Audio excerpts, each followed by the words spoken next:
Hi, I'm Jeremy. Fuck no, that sucked already. Hi, I'm Jeremy from Steel Beans. Thanks for tuning in. Bloop.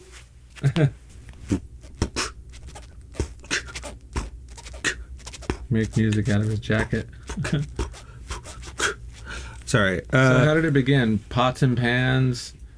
Where did it start? Right out of the womb? Where did it all begin for you? Yeah.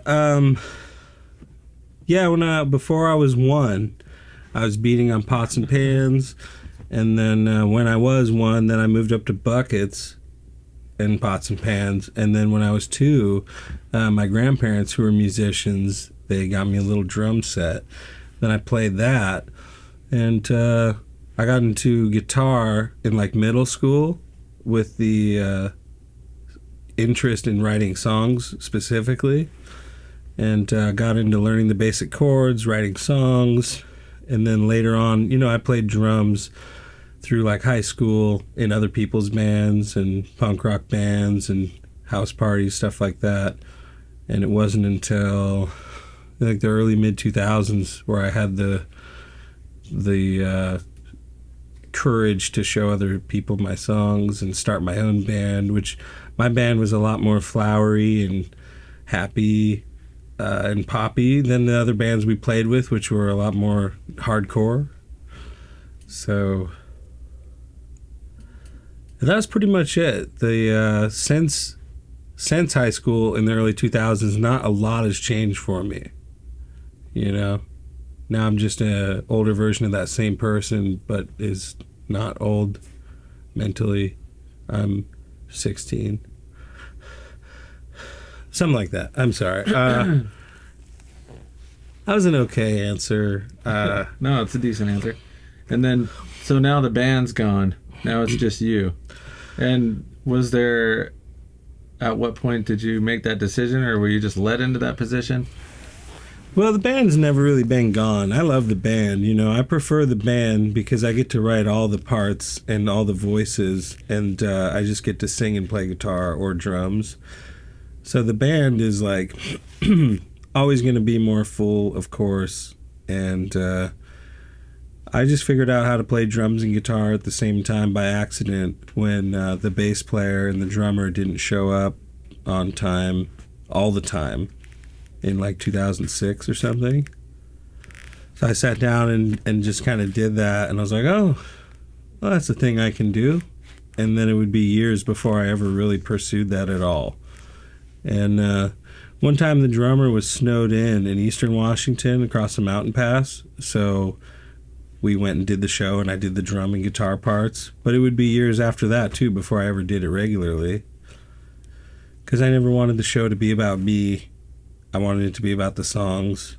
And I like being that's why the band is not the Jeremy show or whatever, But, yeah, that's like kind of the answer nobody wants to hear. But I love the solo show. It's fun. It's just very random, and you're plugged into my brain. And then in the full band, it's like song after song, and it's very produced, and it's like theatrical elements and outfits and costumes, and it's an hour and a half that's really planned out. And then my solo show, nothing is planned out.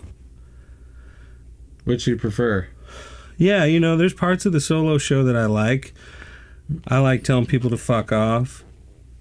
I like dressing down hecklers. I like doing awkward stand-up bits that ultimately go nowhere, but I laugh at them.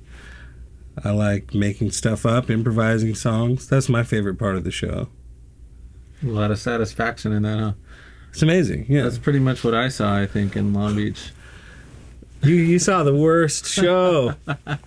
And that was such a cool place. I thought it was great. It opened up brilliant. I thought it was fantastic. The bar owner there was a super cool guy, Alex himself. The venue was cool. Yeah, he's chill. It was just a harsh moment for me because the couple weeks of being on the road caught up to me, and I felt like shit. I had like cold sweats and was tired, and I'm usually hyper all day, so I knew something was wrong. And that's where they filmed the Pick of Destiny scenes. I had no idea when we went in there, so that was a cool surprise. I actually didn't know that until you told me. Is that night. wild? It is wild, yeah.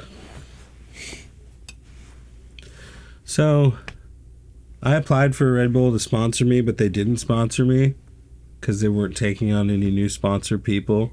So, cut this out. We could get a koozie for it or some shit like that. Monster koozie. Got Monster Corporate on the horn. About to,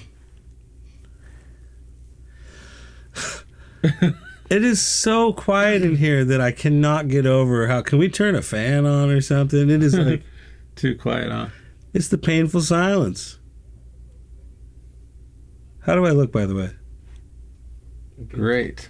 Top notch. You guys are lying. I look like shit. I knew it. I'm fucking terrible. No. All right. Okay. Anyway. Back in the game. Get back in the game.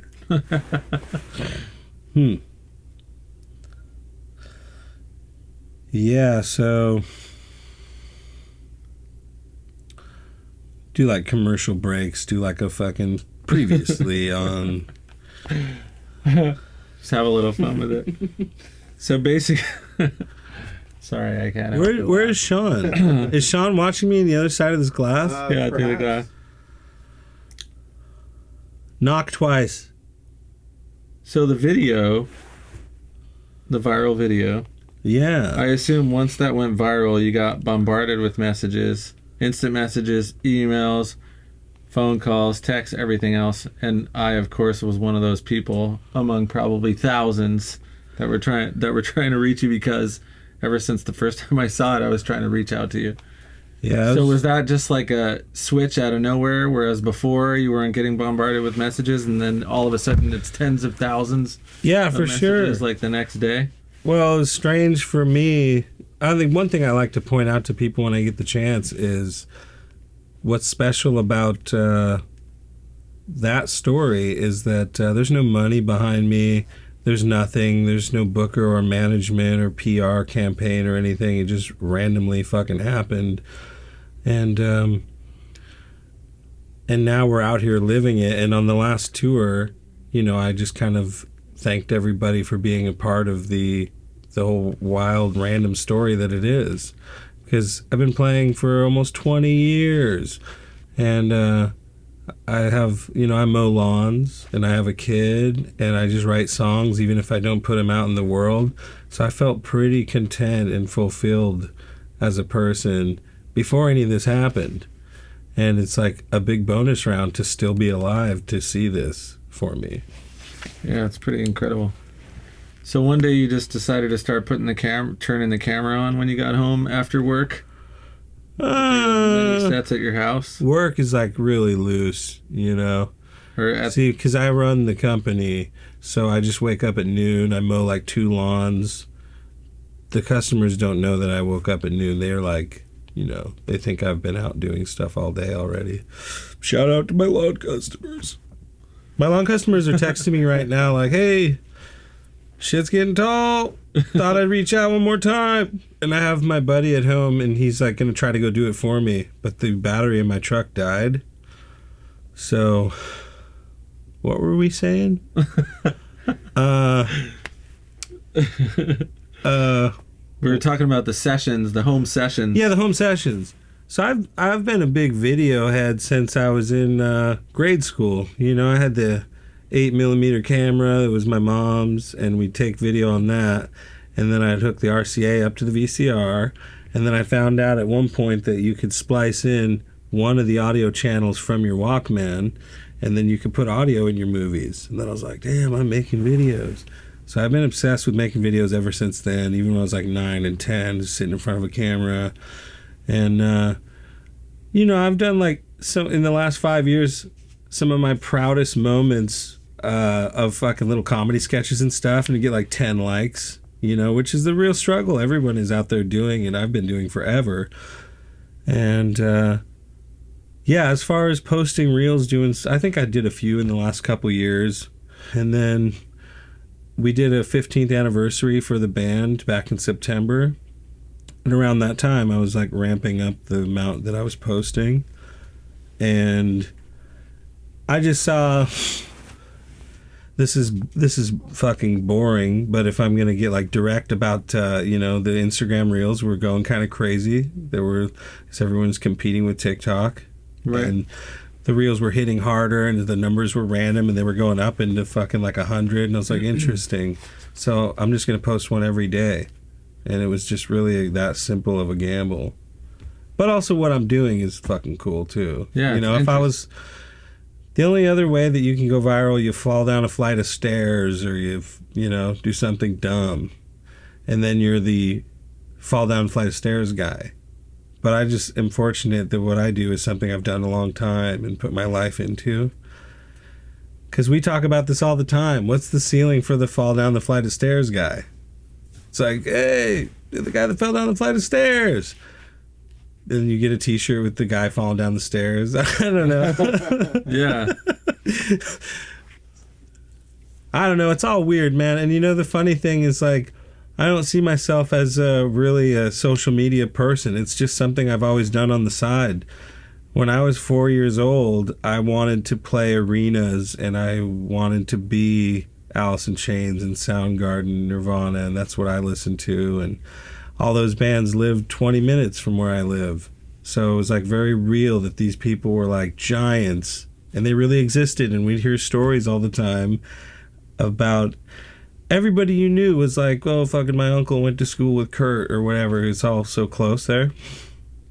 And so that motivated me to I was like, I want to be like these guys. They're larger than life. And then later on, the music business took such a major shit and downloading destroyed it that I was like, oh, fuck, that's not going to happen. But somewhere along the way, I got so just invested in the songwriting process and the actual art of it, and life has so much more meaning. Just lost in the world of who gives a shit if I make it. I don't really care to be famous or anything like that. That's not even a real thing to me.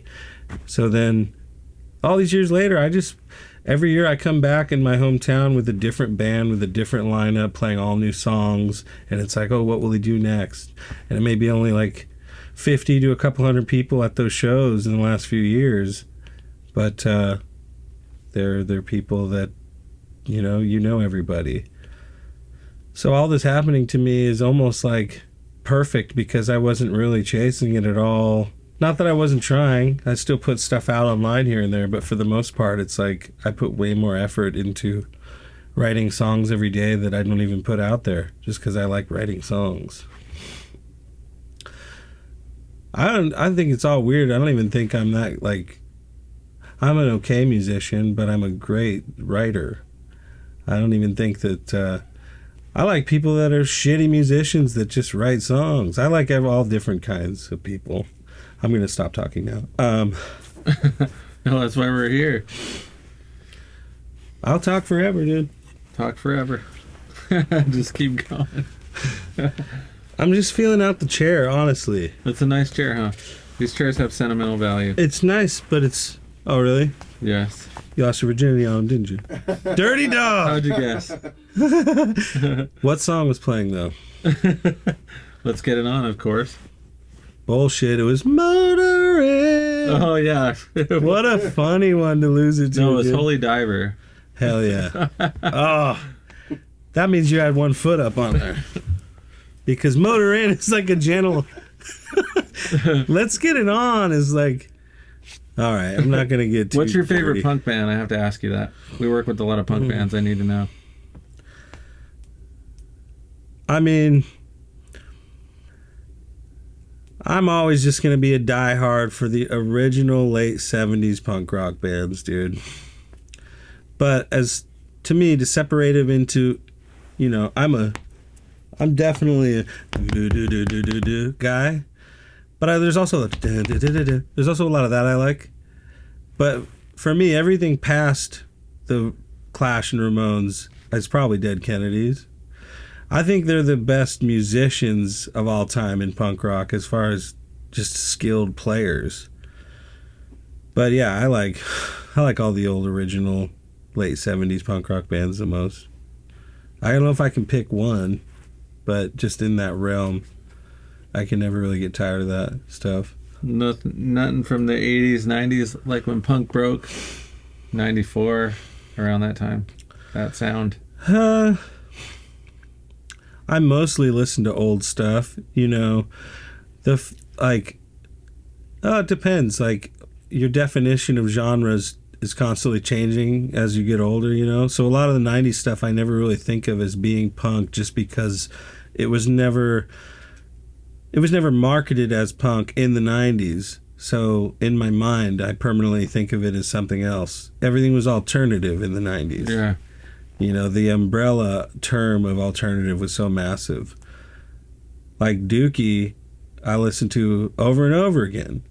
But that was like considered alternative. Listening back now, it's pretty punk rock, you know. And that was the first concert I ever went to, was the Insomniac tour. And it was fucking amazing. They smashed all their instruments. I went to the Dookie tour. Nice. That one was In a probably... limo.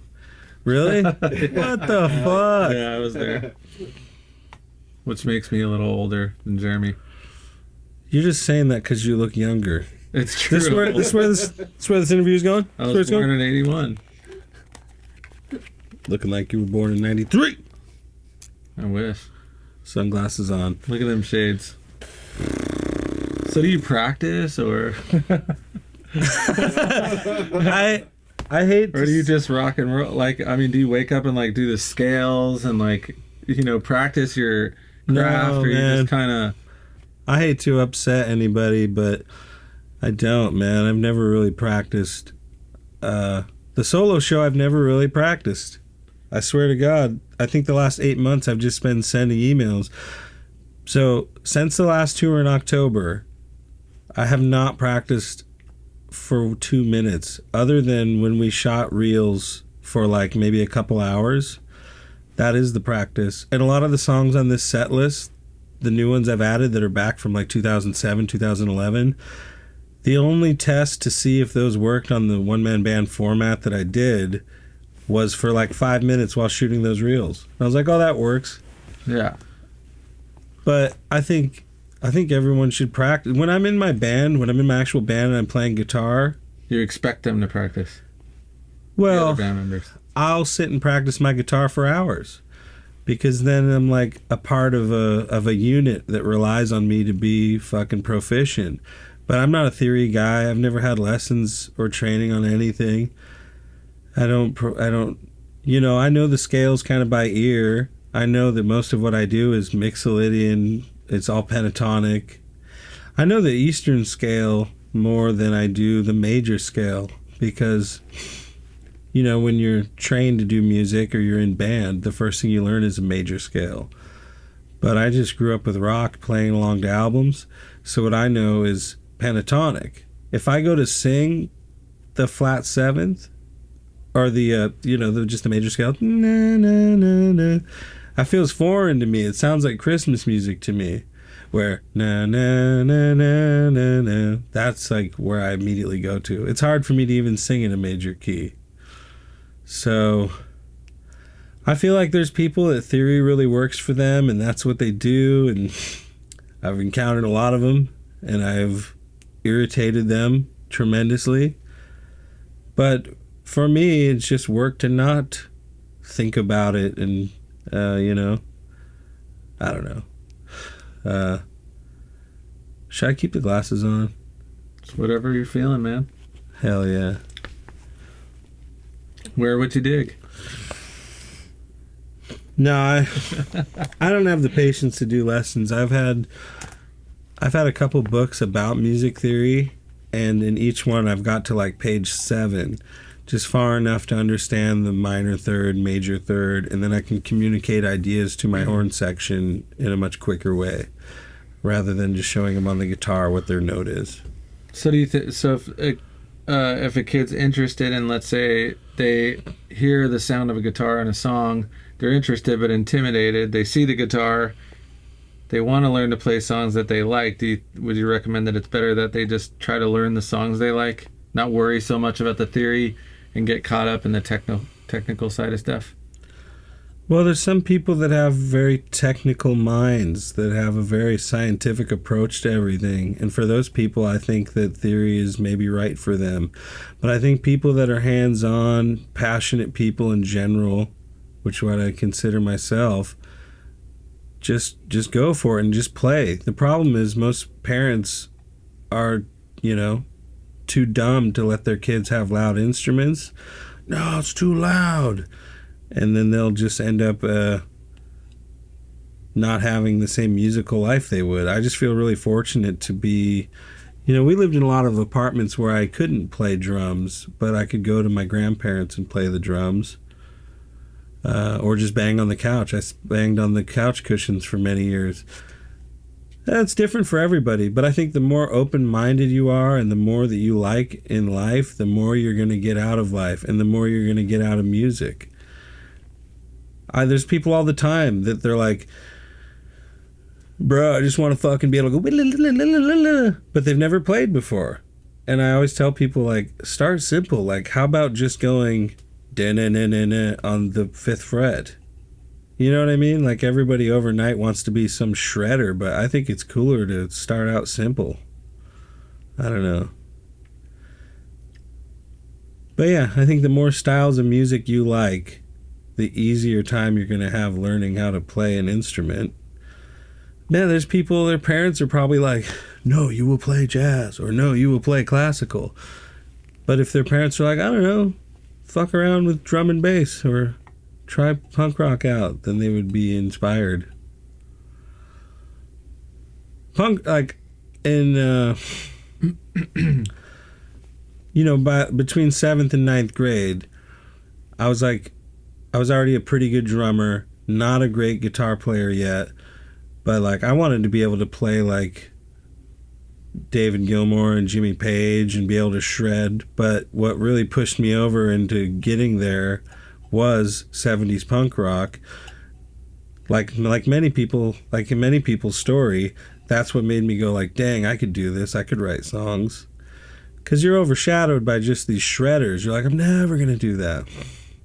And so I started reverse engineering the Clash, Ramones, Sex Pistols songs on an 8-track recorder. And I do the drums first, then the guitar, then the bass, and then the vocals. And like, were those recordings great? No, they were terrible. They were like, not terrible, but the guitars weren't always in tune. The drums and the strumming rhythm weren't perfect. But that was kind of my way of learning how to arrange a song in a really elementary way. And then from there, my ambition and inspiration just followed me through this whole thing, where like 5 years after that I was trying to do jazz and classical because I was continuously exploring older music and weirder music, more complex music, and and that's where I'm at. And I feel weird saying that because if anyone's hearing me say this, they know that the best stuff I've ever done, I think my tightest productions are still not even like out there because they're just sitting around, because why put anything out if nobody's paying attention? So that's kind of one thing I battled like in the last 6-7 years or something, So, but in that time, like I upgraded my studio and kind of built out a better setup. And so now I have albums upon albums of stuff between 2017 and now, but it's not out because the pandemic happened. And then I was like, oh fuck. There were like people putting out albums that I knew, and there'd be someone in the comments like, dude, you're such a piece of shit to put this out right now. Don't you know the world's on fire and everyone's dying? I was like, oh, I'm not going to do that right now.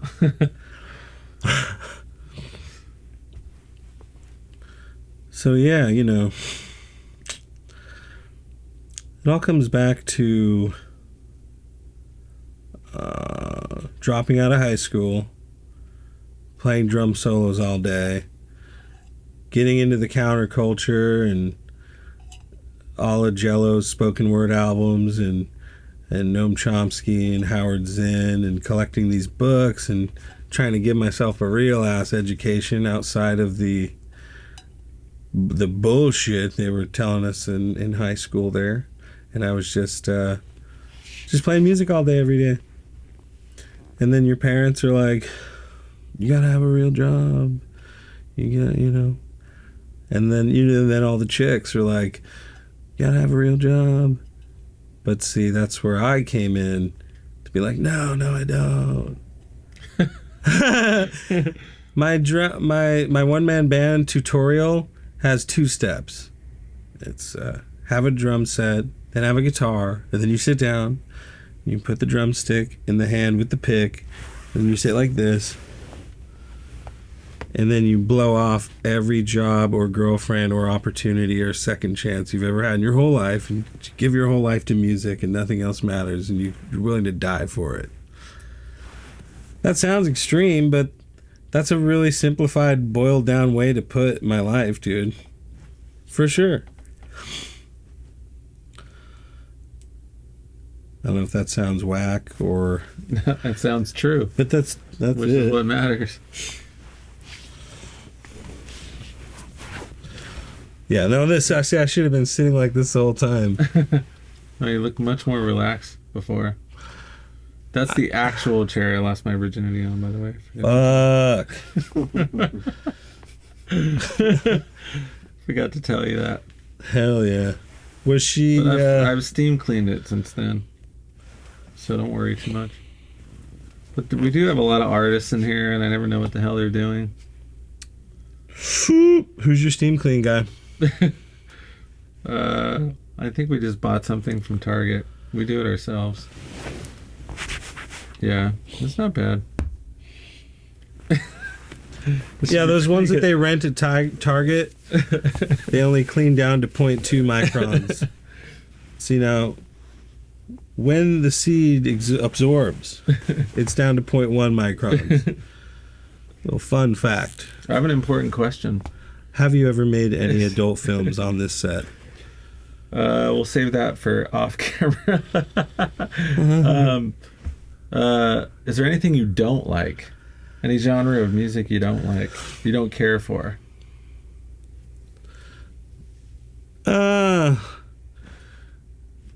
Dude, I really truly enjoy everything, even the shit I don't like. If you throw it on, I'll find some silly way to enjoy it. I'm not a huge fan of fucking vanilla milquetoast ass music. Like, just a lot of the really mellow trap beat, auto-tune stuff. A lot of the stuff today, you mean? It seems, I don't know. It's just not fucking hard. Like, my life isn't like that. My life is not chill and wind on an open silk shirt. Yeah, no, I'm not crazy about that, Yeah. I like more aggressive, spicy, interesting, funky shit that is colorful and interesting and imaginative. And I don't see a lot of imagination in some stuff, but if you throw it on, I'll at least enjoy it ironically. That's the thing. It's always just, wherever we are, it's always funny at all times. We're fucking always on. And anything can be funny. So I'll enjoy everything. Some of it very seriously and some of it like ironically. But I think lately one of my favorite things is, like, we played at the Fisherman's Village Music Festival in Everett last year, which is a local thing we've been doing for many years. I'm doing it again this year. But my idea was we all show up as cattle auctioneers. So I was like, we all need to show up in like a denim shirt with a tie, big glasses, cowboy hat, jeans, and get that down with a dollar and a little dollar and that kind of stuff. And then I printed out these 13 by 19 color glossy prints of these cows, and it had their name next to it. And we're doing a cattle auction thing. So I ended up going to all these different Western stores, and just the products and the prices were kind of blah. And I ended up at this Mexican Western store the prices were better and the clothes were like flashy, and I ended up with these white Platini pants that looked like some cartel nightclub shit. And it went from like all of us looking kind of you know what I mean? Because like the cattle auctioneer outfits are not cool. They're kind of like, you know, it's like a suit up top with jeans with a fucking cowboy hat. Yeah, anyway, my outfit ended up really cool looking. And so then everybody showed up to that show, and I was like all flashy and looked way cooler. Like on accident. Digging a hole here on myself here, sorry. But the point is, my new thing is enjoying things ironically and then accidentally doing them for real. So I got like pointy toe boots, and I was like, these are silly. Can't believe people wear these. This is so I was doing it ironically, but then I was like, it's actually kind of cool. That's one of my new things. I'm going to stop talking. Went down a rabbit hole there. I thought it was going to make sense. Maybe it didn't. I don't know. We got some good nuggets in there. So what you're telling us is the most important thing is to have fun. That's the message to the children. Yeah. You know, the message for the children is to have fun. But there's only children. I'm still children. Yeah. You know? I get it. Me too. Yeah. I just turned 35, and if you go to my house, there's piles of envelopes from the bank and insurance and tickets and shit. And my girlfriend will be like, oh, you got this. I'm like, all right, whatever, put it on. And I'm basically at the same emotional level as my kid, who's 5. So it's just I'm a very largely irresponsible person, and I don't ever want to grow up. Does my head look sweaty? Can we redo the whole interview? Proud of me. I think we have quite a bit of work to do on getting your set ready, actually, huh?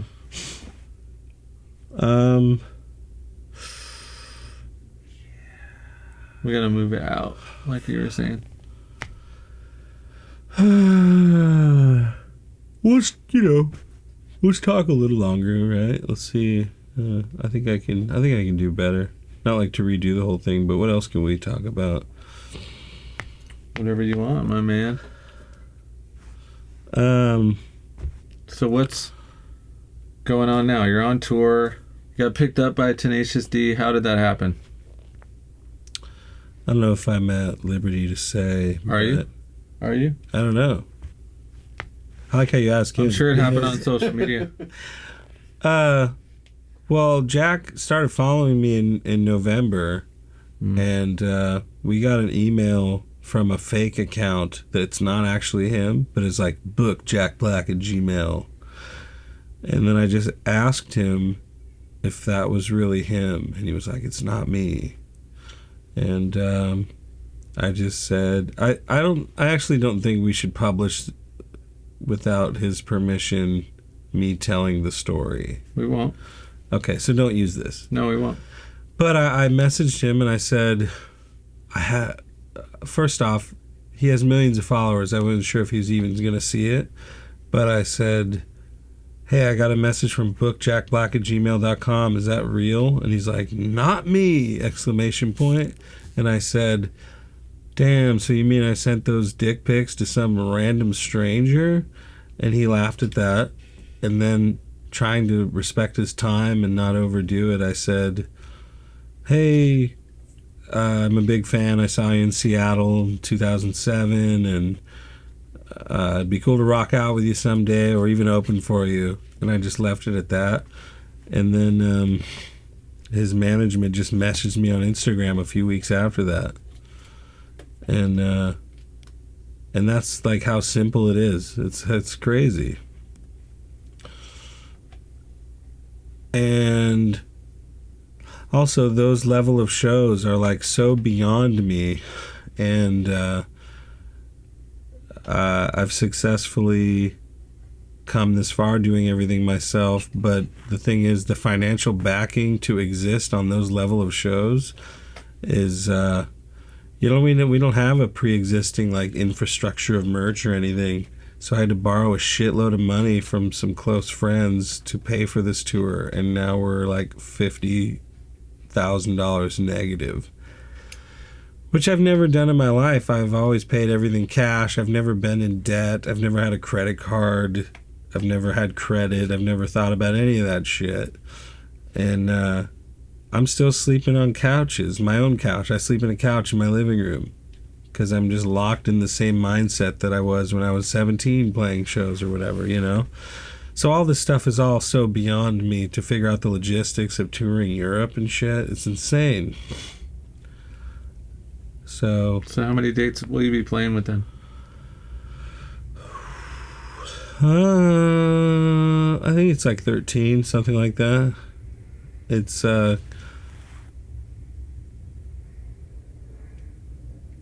Chesterfield, Kansas City. Now I'm trying to like look in the cameras, but we have a ball. Damn, how many cameras we got? 1, 2, 3, 4, 5, Cameras 6. everywhere, man. You got a camera back here? I don't know about.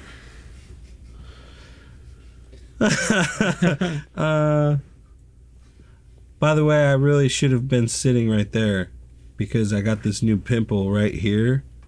We would have fucking avoided the whole crisis if I was sitting at that end. So you can't see it? Now you see it. We'll Thanks. see what kind of editing we Thanks, can do man. for you. No problem. I got you covered. We're going to be playing the O2 Arena. 17,500 tickets sold. That's pretty amazing. It's pretty wild. See, my new thing, I saw the Chili Peppers in Seattle last summer, and the Strokes opened for them. And the funniest thing was, like, the dude from the Strokes seemed like really, like, reluctant to be there. They were great. It was just funny because he's like, wow, cool, 20,000 people. He's like, it's cool that it's daylight out. Now I get to wear my sunglasses. I've been waiting for a show. Waiting to wear my sunglasses. He just, like, struck me as a dude that, like, just eats Chinese food and plays video games all day. And then when he has to go to the show, he's like, I guess, fuck, 20,000 people, cool. I don't know, it was just funny, dude. It's funny how low energy and, like, unexcited he was. I couldn't help but laugh, like, the whole fucking show. But they were cool. They were great. Maybe don't use that either, you know? But I feel like We'll make a note. once we start talking and we're just talking shit and acting like the cameras aren't even on, then the good shit happens. Yeah, that's true. I feel like a lot looser now just saying shit. As soon as I said, let's not use this talking about Jack Black. So, No problem. the decision to go gray on the floor instead of wood color in here, was that you or It was just cheap laminate that I got. cheaping out on the floor? Yeah, Let's see how it is. that's a good point. I don't know. It's a nice contrast though for the camera. It is nice, yeah. I don't know how you're going to grade this, but you know, I think a wood tone would warm it up a little. But Yeah, we went and got the black cheap rugs to help a little. just cheaping, just cutting corners. Now, No. when you lost your virginity on this chair, Yes. we're talking missionary. Are you sitting on the chair? Or are you standing up? I tried all the positions I had seen on in porn up until that point, Nice. and Heck yeah. I performed very poorly. You know, to be honest, Damn it. it wasn't great. Well, this is just But luckily, there wasn't as many cameras around at the time. well, this is last week though, isn't it? Yeah, they were all locked up. Hey, Yeah. locked up? Yeah, we lock up the camera because people try to steal them. And I stuff. feel like this would be a good spot to sit. Oh, this is where it's at. So if my daughter is 13 and she's expressed interest in playing the drums, what shall we tell her? Just get started. Should we get her the Bonham set? No, I think you want to start a little cheaper. Nobody wants to be the person with the super nice gear that can't play yet. You don't have to go absolute trash, but just something mid-tier, something. Definitely something under $1,000. Something like $500-$600. And then once she gets good, then get a better one, you know? Because I never had like great gear. I had pretty decent gear. But by the time like I got good, I actually only really got my Ludwig kit a couple years ago. I was playing just Frankenstein beat ass kits up until a couple of years ago, which is kind of sacrilege, but I've never really had the money to afford nicer kits.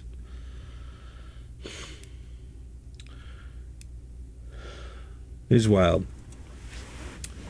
But Ludwig is by far the best drum company in the world. Easily, I think, you know. DW doesn't compare. Those are nice drums, but they just sound really dead. They always sound the same. They sound like a sample pack. They're too muted. They have no character. Ludwig drums, first thing I noticed when I got my kit, we're going to tag Ludwig in this. First thing I noticed is how responsive the drums were. If I hit them really hard, it would bend the pitch up a little bit. If I hit them soft, they have a different tone. There's just so much dynamic in the attack of playing those drums. It's amazing. And I said this before they endorsed me. I'm just saying it again now because now it's even cooler.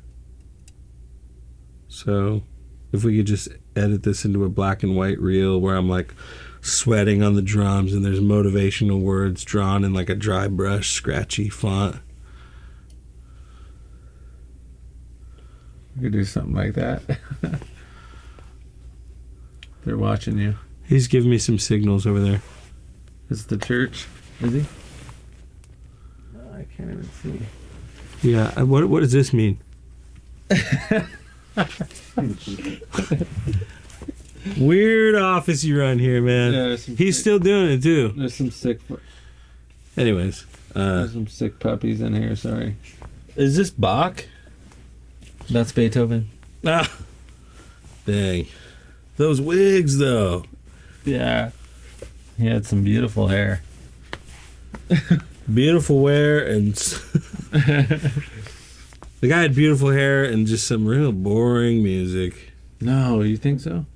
No, I don't know. He's cool. It's just more snoozy to me, you know. I like Beethoven. Damn it, dude. I'm sorry. No, Beethoven. My hero. No, Beethoven. No, you're fucking with me. No, I'm serious. God damn it. Now I feel like a fucking on my tool arm. bag. That's why he's there. It's okay, though. No. It's fine. I Beethoven- don't like country. I don't get, I don't trash talk it, but I don't really like country. No, I think Beethoven's cool. I just fucking die. Beethoven's fucking haunting me now. No, Beethoven is fucking sick. It's a little mellower than the It's classical okay, I listen mine. to. I listen to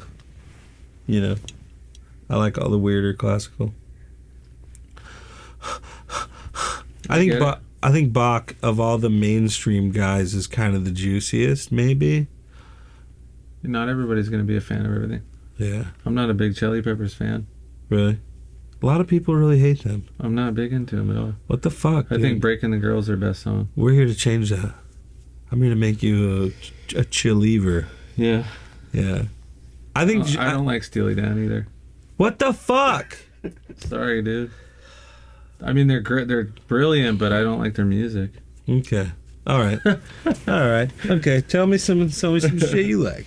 Led Zeppelin. I mean, Zeppelin's okay. No. All right. Now throw me some other shit. I'll find The something. Beatles. You don't like the Beatles? I love the Beatles. All right. Who else? I got the revenge spear for fucking Steely Dan and Chili Peppers. everyone gets mad at me for that one. I mean, they're brilliant musicians. I respect them, of course, but you're not going to catch me turning the music on. Huh. And if it's on, I turn it off. That's all I'm saying. Dang, dude. That's It's like fucking country. harsh. It's just the way it is. So It's okay though. I think John is definitely one of the best guitarists out there right now. For John sure. Mayer? John Frusciante. Oh, okay. John Mayer's just a fucking tool bag. That guy, no, I can't hate on John. I don't know anything about him, but I feel like Joe Bonamassa said, he's a really talented millionaire. John Frusciante is like fucking about to be crucified on a guitar. That guy lives and breathes guitar. Yeah. I hear good things about John Mayer. You know, he's cool. But he's not like the songwriter. He's the Your Body is a Wonderland songwriter. Yeah, I get it. He's like, it looks like a cologne ad, you know? He got no track marks either. Which is the determining characteristic for me in my mainstream guitar man. All right, so Beatles, Zeppelin, I got nothing there. I can't really hate on those. We're playing a game here. You got to come up with something I can shit on, dude. Even if I like it and I feel like I'm throwing myself under the bus. I need the redemption run. run. The punk and down into the punk arena. Okay. Whatever, anything, you know. I like No Effects. Hate those guys. No Effects, Rancid. I like. No offense. But no. All right, okay. Who's your favorite rapper? I mean, I don't really listen to rap that much. I think maybe one of the best rappers is Andre 3000. Yeah, he's great. You're not helping me. He's got to be. You need to give me the juicy Q-Tip, redemption run. Andre 3000, Most Def would probably be, I think, are the best. But that's just my taste. Most Def's pretty good. It's hard to beat him. Yeah. He's got a groove. I know there's something. You know what got... song of yours has a groove? Many, but one in particular that everyone I play it to thinks it's great. What? Do the dog dance. That's so strange that you'd say that. The one, but the clip from Insta. Yeah, I remashed it into a yeah. Motown song. Yeah, that's what I'm talking about. That particular version of it. Well, I think that's kind of the funny thing about the My live. 4-year-old son, by the way, I get him grooving on it. Hell yeah. So I'll capture that video for you and send that to you too. Well, I think Through it's kind social of media. interesting because, Walk me through that. So you changed it into Motown. yeah, just in a matter of moments of us just shooting a reel in an hour, I just tried it in that context, and it was just all those notes are random, and I think those are the chords to the song, if they are. It's just by memory. I mean, I haven't played that song since I wrote and recorded it 6 years ago. So I was just like, oh, I'll try it like this. And there's plenty of people in the comments that are like, oh, when are you should put out the full version that's like this. It's like, no, you should come to the show because 20 songs may happen like that are actually fully improvised. It's all part of the experience, you know. So it's all about the experience. The show is an experience. It's Yeah. a show. It's like an actual show. There's more going on. It's not just the music, which is interesting. Yeah, I just really, I'm a real big fan of comedy and a lot of different genres of music, and you know, you run the risk of falling on your face every night when you're taking as many chances as I am, and I mean, I could be totally bombing, losing half the audience, but in my mind, that's not a real thing because you're taking so many chances that in the end you're trying to find the thing you're looking for, and then in the end you'll be happy with it. I know very well that like a lot of the ideas or jokes or things that I'm trying to communicate are not very normal, and maybe in my mind I'll think they are until I get in front of people and then try to execute them, and I'm like, oh wait, this is not relatable at all. But it doesn't matter. Because, you know, I'm trying to get the laugh. I'm trying to get off at the end of the day. Yeah. So, Do you ever find that sometimes the audience doesn't respond? To all the performance? time. Yeah, I Do don't people care. ever come up to you and say, dude, what was going on up there, man? Most people don't really have the nerve to do that. But, yeah, you know. But you don't care, right? Not really. I want to do a good show. I want everyone to walk away happy. But if they're not, it's not my problem. I'm just a dude doing my thing. And then if people find a connection with that, great. And if they don't, they fucking sit in the comments and complain about it. I'm like, hey, dude, fucking go to a different show. Trolls. Fucking trolls. Fucking trolls, They dude. live in their grandma's basement, jacking off, no job. So I have fucking a lot of things in common with them, dude.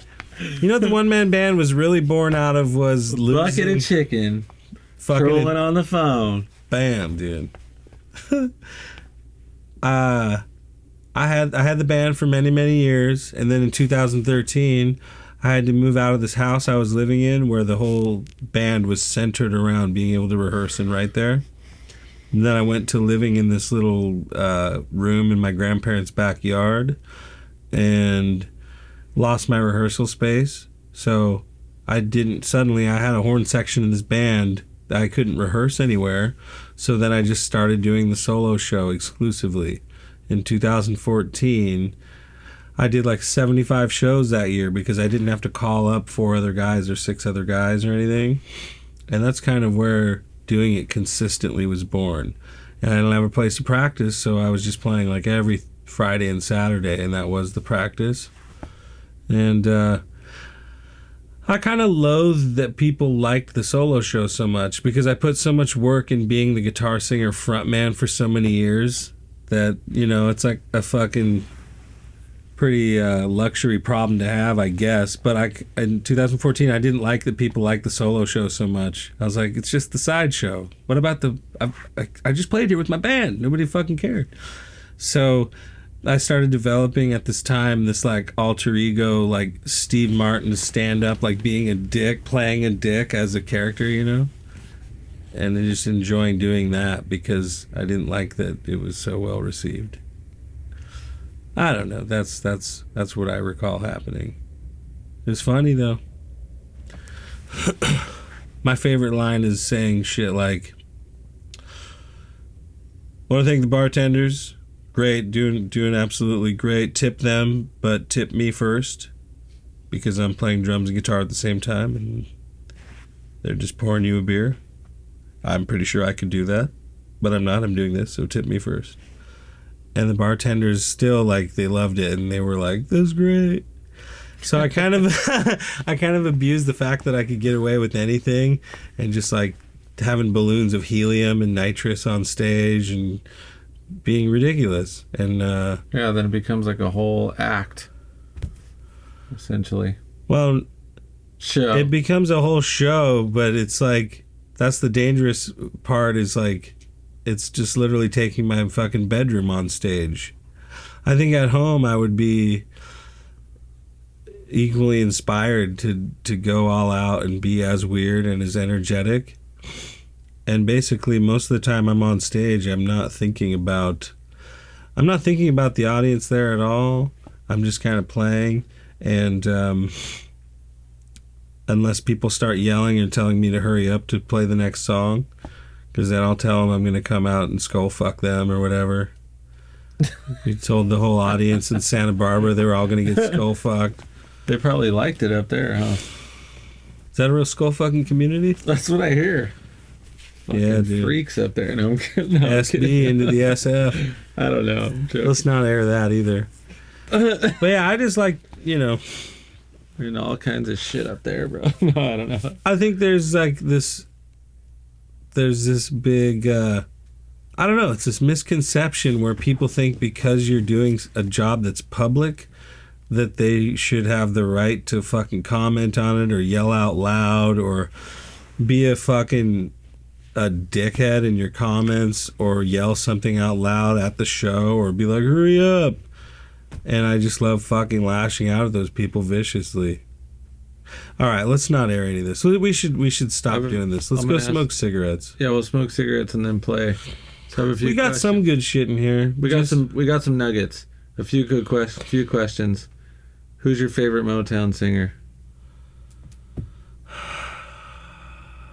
Or favorite love song from that era or whatever? You know, that's almost impossible because I'm hip to all of the fucking one-hit wonders, dude. And there's so many artists then that just have one song. So I could it'd be easier to name off songs, you know. Lately, in the last year or so, Curtis Mayfield has been one of my favorites. That's kind of mashing. It's on the. Well, no, he did Motown. Yeah, he did. It's All Right. The Impressions. I don't know. Yeah, I spent like 2 years, like 2006 to 2008, just buying every single compilation of the best of 61, the best of 62. And that's all I listened to. So I kind of put myself through school of listening to every single song then. And who's your favorite Motown singer? Would Otis Redding be considered Motown? Yeah, I think we're like, we're kind of lumping stuff. Just that era. The early 60s is like such a good era. Otis Redding's probably the guy for me. Yeah, he's pretty good. I like that. His vocal sound. I think it's great. It's great, yeah. Hard to match. He's got a lot of dynamic, Try a Little Tenderness is his biggest song. And it starts out so mellow and escalates. So it starts down here and it comes up here. And so much so that a lot of the times when it comes on, honestly, like I'll skip it unless I'm in like a somber, chill mode. Because I'm constantly like, Len Barry, he has a song called 1, 2, 3. I probably heard it, I'm sure. That's one of my favorites. What about These Arms of Mine by Otis Redding? Oh, yeah, that's a good one. It's a good one, huh? That's him? Mm-hmm. Okay. Yeah, that's a good one. Now, how about best live rock performance? Scorpions, right? Scorpions, am I right? No, but they're one hell of a live band, everyone, if you haven't seen them. Holy shit. Yeah, they're so good. I mean... I could not believe it. They're... Anyway, go ahead. When I was a little kid, cruising around in a car with my mom, I remember hearing The Zoo all the time, right? That's Scorpions, right? The Zoo. I'm not sure. Bro, thought you were true Scorpions. Well, what the fuck's happening right now? Let me look it up right now. Oh, yeah. Come on. Yeah, you're right. Sorry. I'm sorry. So... I haven't listened to him in a while. Yeah. Mm-hmm. I haven't paid, that's like... about like the ballads. That is a certain era I haven't paid a ton of attention to, but I did see some footage of the Scorpions recently, like in their early phases, and how their guitar player was just straight like 70s blues shredder. And I was like, damn, I didn't realize how fucking sick they were in the early days. Excuse me. Best rock performance, man, I don't even know. Live performance, yeah, that's a hard one, I guess. I mean, honestly, you got Zeppelin, you got Dylan, Royal Albert Hall, you got fucking Shea Stadium. But I mean, honestly, I'm gonna have to. No, I say, mean that you were actually at. Well, probably last night in Oceanside. Best rock performance of all time. Your performance. Yeah, I don't want to pull rank or anything, but it's just probably Long Beach. First song. We had a guy go out in the patio talking about this piano intro's too long. This guy's dog shit. Did somebody say that? Yeah, that's actually a true story. No. Yeah, what the fuck? I was making it up as I went along. I thought that was fucking brilliant, dude. Thanks, man. I love that shit. Yeah. I was like, dude, I thought it was fantastic. Well, I love that, dude. Because that's music. You were feeling it. He was feeling it, and now he just rolled with it. This is the part you're really gonna like. That guy's an asshole. There's a guy. What's his name? I don't know. We don't know his name, but we do know Austin Humphrey is the guy in Reno that left a shitty. No, god damn it. We do know there's a guy in Las Vegas named Austin Humphrey went out of his way to defile my good name on the comment section. Oh. No. So I commented, I replied to it, and then he said, oh, you just cash grab. You switched venues. You sold out. I said, no. Last night, we played in Oceanside. I dedicated a 15-minute improvisational section with a pitch drop, pizza slapping one of my mannequin heads, talking about Austin Humphries. So this guy is sitting out there with no idea, just leaving comments on his phone. He doesn't know. Got a full-on beef right now. This is Tupac and Biggie Smalls, except for it's me versus this guy in Las Vegas. I got you. Yeah, it's sick. I'm super excited about it. He has no idea. That's the thing, back in the day, people would, local promoters, guys, building owners, they would challenge me or take down my flyers, and I'd wage war on them and print out like 200 flyers with like propaganda against them that was just made up. They don't know how petty I'll go because it's so funny to me to put time into that. They don't know I have that kind of free time if I want to.